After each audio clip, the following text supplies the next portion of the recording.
Vincent Chilouizi, étoile de la presse. La voix du peuple, toujours longueur d'avance. Les informations partout dans le monde. La voix du peuple, toujours actualité na actualité. La voix du peuple. Maman na ngaye.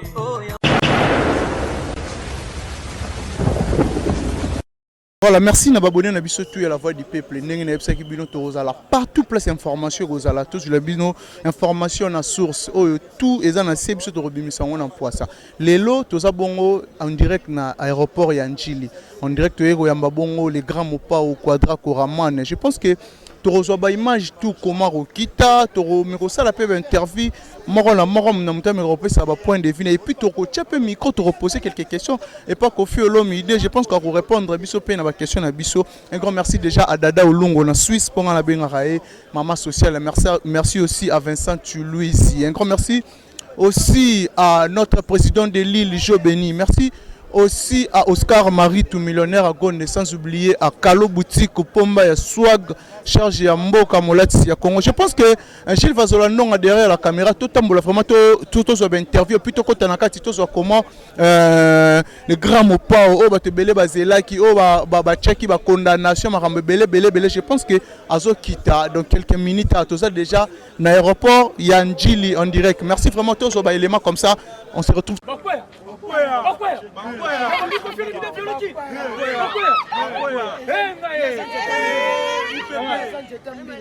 Le 13 décembre, 9 jours que nous sommes. Voilà la chaos. Voilà leader violé. Leader américain, pardon s'il vous plaît. Balobi, on dirait yon ne Moulaï. L'équipe de France. Miami, New York, Toronto. Là, c'est le Ketchup comme ça va France et l'équipe France et Suisse et les gars. Donc place maman Audace Milan Nazalaka. Maman Milan Nazalaka. Leader américain un mot par rapport à du tout contre procès il y avait la mission qu'on fait l'omidé. Pas du tout contre procès il y avait un mission qu'on fait l'omidé. En tout cas ba monsieur photo sangana ba monsieur photo kangama pour la maman boké tu as salé on a sens ya sa cop na et pas Laurent Sokoko. Bino et ça ba bino bino musique. Europe muteko tsango muké miki les alaka. Qui ça peut micro ne kangé do. C'est pas na wase quoi. Aposta ki mama Kofi mais comment vous qui te demande d'avoir Kangé longi. Pardon un mot pour la maman tout bazala qui contre Kofi Olomide. Maman bazala contre Kofi Olomide Kofi limbisi bango. Abi singa limbisi bango. Aba yebi na bango ti.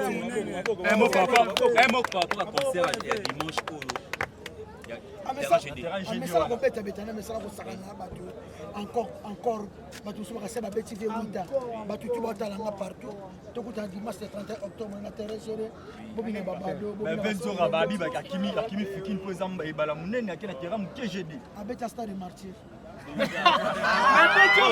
Benjora pardon stade de martyr bato bino ko ba yalla ba misalo ba dans stade ngo wana ba beta ko faire puka wera puka fe bokula puka jiba puka ba buka bango danser ba ko Fikine wata zo ko jango le 26 décembre wata na Fikine azo ko jango le 26 décembre mais date on a vraiment to bimisa ro Benjora leader américain pardon dans la salle qui pas wata voilà office anda kunanga OK et a parlé dans la quartier là mais la salle qui pas wata dena la aona na orchestre mais ça qui pas wata na bimisi des dates parce que dans tout ça qui dernier boza guité le 26 décembre héritier watanabe na kata Fiki azo corser Fiki parce que album simbi biso tout bise le 18 décembre album le 18 décembre mais le 18 décembre tu quoi c'est pas fallait couper bimaka mais c'est comme ce côté là wata danser moi il appelle ça un mot pour la wata wata auto ka ba mitu ka 6 na minute yo ya mi $9,000 ba bomba single ke ba bomba mais tel le wata première ba lo ba ngote ba pandisa ba lo ba te wata leye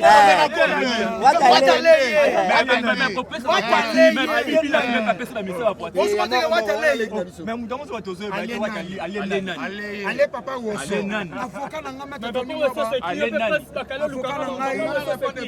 Olivier Fali biso tolie Fali bolé na nini de moto to le fali na nini biso to beta biso to kina biso États-Unis te mais fallait bimisi comme abimisi pour comme intervention.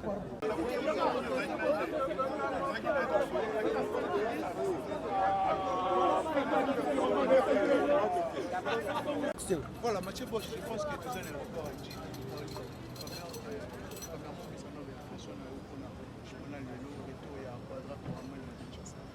Ouais, donc merci beaucoup à Club Ouvert.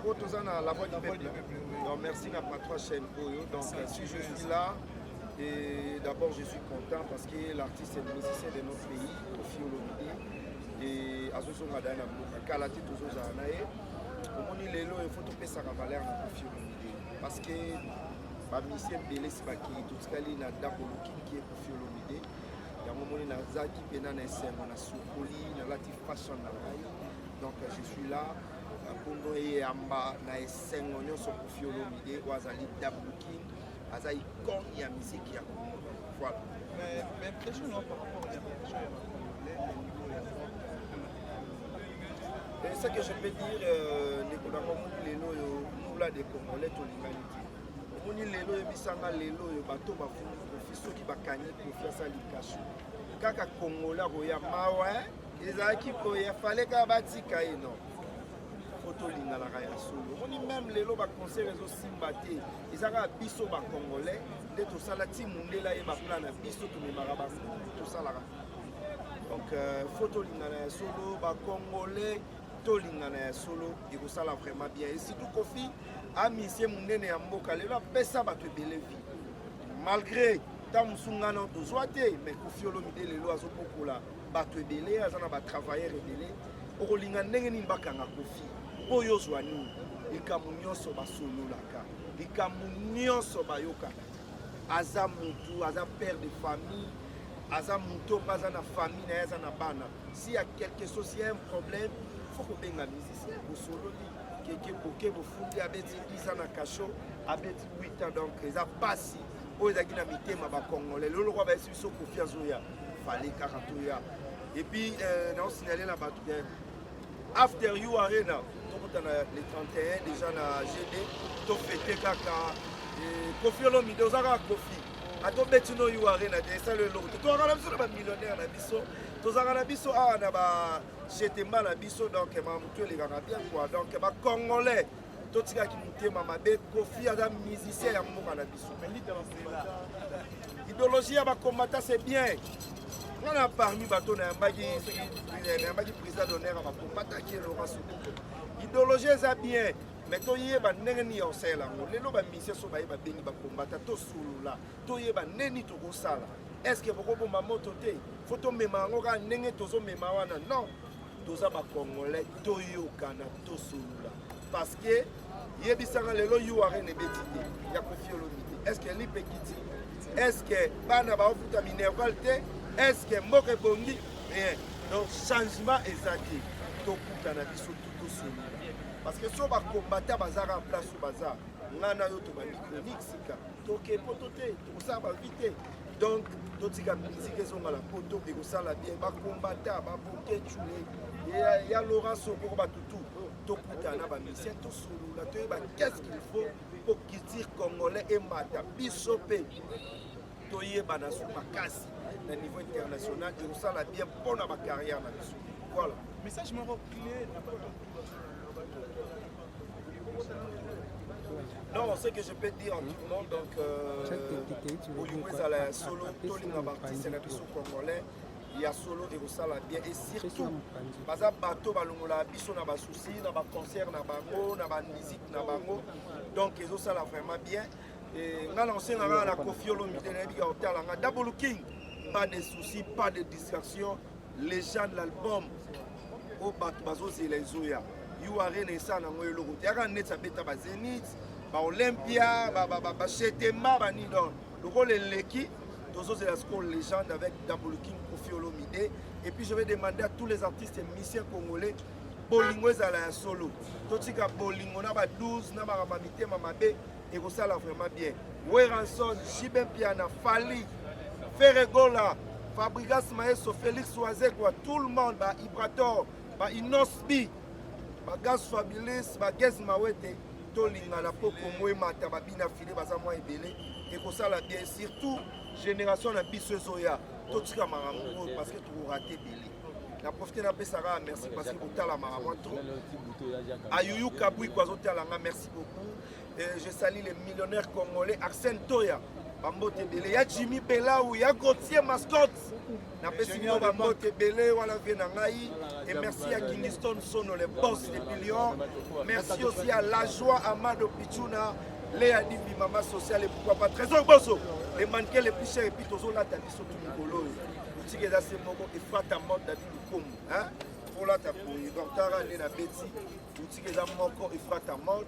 Et surtout, les Congolais, Bolingo Zala, et vous savez, bien abisso de temps, un report et Tony, Tala, maman, n'est pas un sengo, et là, qui s'est dit qu'il y a biso toi pour la Kofi. Non, on est là pour tous les artistes et musiciens congolais, mais bravo à l'artiste Kofi Olomide, Tokumi Sinzambe, qui est notre sponsor égal pour Kofi, Azal Libre, Azongelingo Kanaï.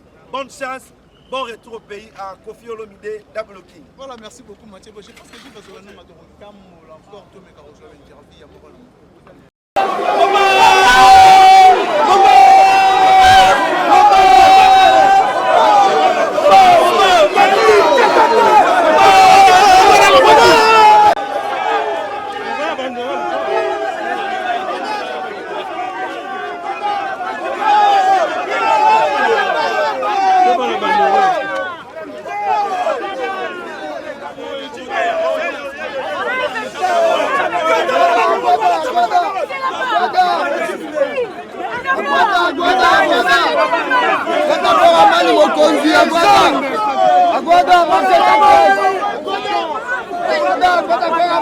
Voilà, tout ça toujours dans l'aéroport indien, je pense que c'est la merveille Rambo.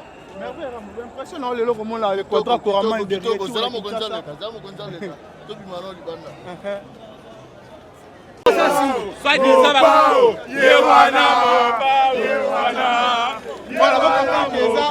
a les camarades.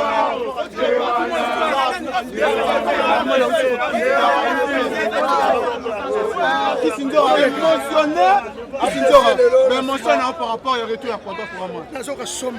Bon. Ne lengi. Bon, parce que les babas qui faire aux hommes à terme, mais comment ils font Pas aux les traits. Akolonga bango. Tokai. Un mot pour FDC, FDC. OK, na kwamba FDC.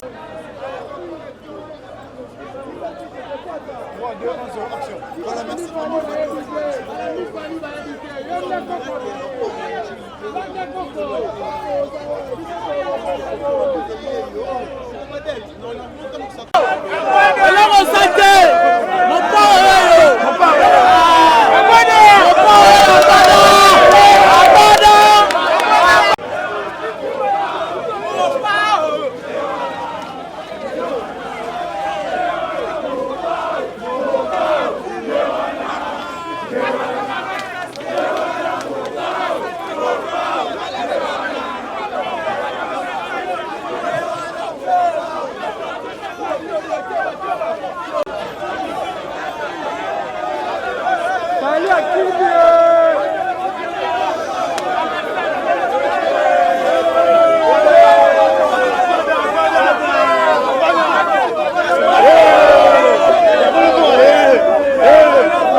C'est vrai que la classe est la différence, mais cette fois-ci, la classe en chair et en os à votre disposition. Et c'est là à travers le Flat Hotel Tenasia. Le Flat Hotel Tenasia met à votre disposition des appartements équipés de chambres et suites avec un confort moderne. Une salle de fête moderne pour toutes sortes de manifestations, anniversaires, fêtes de mariage, réunions et autres. Pour ceux qui adorent la restauration, il y a un restaurant VIP à votre disposition. Un night club pour les amoureux de l'ambiance responsable. Un service traiteur de renom Et pour ceux qui adorent rouler en sécurité et en luxure, le Flat Hotel Tenasia met pour vous une location des véhicules des marques. Le Flat Hotel Tenasia se situe dans la commune de Lingwala sur l'avenue Kalembelembe numéro 256 à 2 minutes de l'avenue Libération ex 24 novembre. Pour tout contact, appelez au plus 243 82 094 89 17 plus 243 982 70 58. Le Flat Hotel Tenasia, la classe, la sécurité, l'assurance en chair et en os. Ngai maman Pichu Tonele, naza pharmacienne en formation, nazo œuvre dans le laboratoire CRMTA, où ils allaient centre de recherche et de production de médicaments traditionnels améliorés.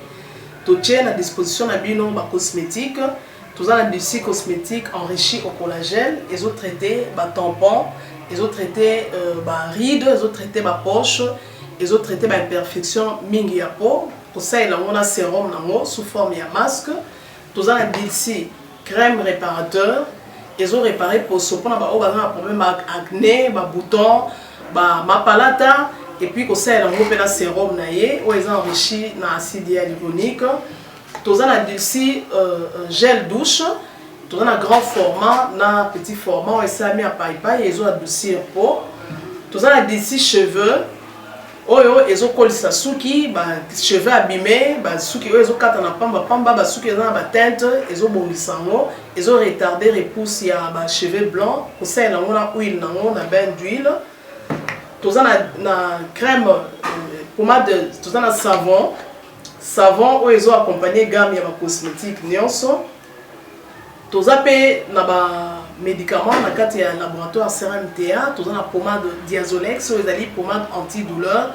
Ils ont traité toute forme de douleur, même la douleur rhumatismale, ma colokovimba, ils ont traité en haut. Tous na crème Borex, où ils ont uniquement pour notre papa, ils ont rallongé le système de papa, et puis ils ont agrandi en haut. Tous na Diazostimule, où ils ont produit ils ont traité différentes formes d'impuissance sexuelle, éjaculation précoce, dysfonctionnement érectile, faiblesse sexuelle en général, et pas ils ont traité frigidité, ils ont sous forme comprimé.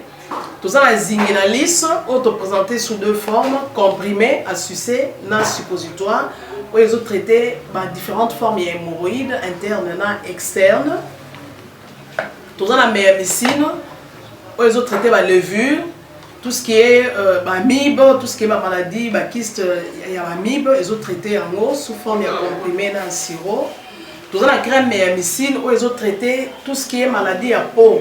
Genre d'être maladie à PC, mycose, c'est là qu'il y a mibali, surtout, ils ont là sapatou, maladie, l'auto, méamycine crème, ils ont traité en eau. Tout ça, allium. Allium, ils ont traité toute forme, il y a hypertension, ils ont normalisé la tension. Ceux qui tension est mataga, qui a normalisé, ceux qui a normalisé, et ça à partir de aïe. Tout ça, la menga, ils ont produit anti-anémique, bateau connaissent un problème, il y a anémie, quelle que soit l'origine, menga, ils ont remonté, ils ont tonifié un peu, ils ont fait sa énergie dans les autres. Voilà, ils ont gamme de produits CRMTA, laboratoire où ils ont travaillé essentiellement dans les phytomédicaments, dans les plantes médicinales. Donc, nous avons tous les produits au monde et ça mis à partir de l'anxiété en bon cannabis au Congo. À part qui si on a si côté la bino, tous les maladies qui sont autotraités, tous les préparation personnalisée. Dans le cas de myome, par exemple, c'est une préparation mon corps et permettre de réduire la dimension de myome pour faciliter le bota. Tout le monde qui peut se rappeler, voilà, tout traitera en couple. Et contact Nabiso, na Kinshasa, ils ont plus 243 81 83 13 322, plus 243 81 83 13 322.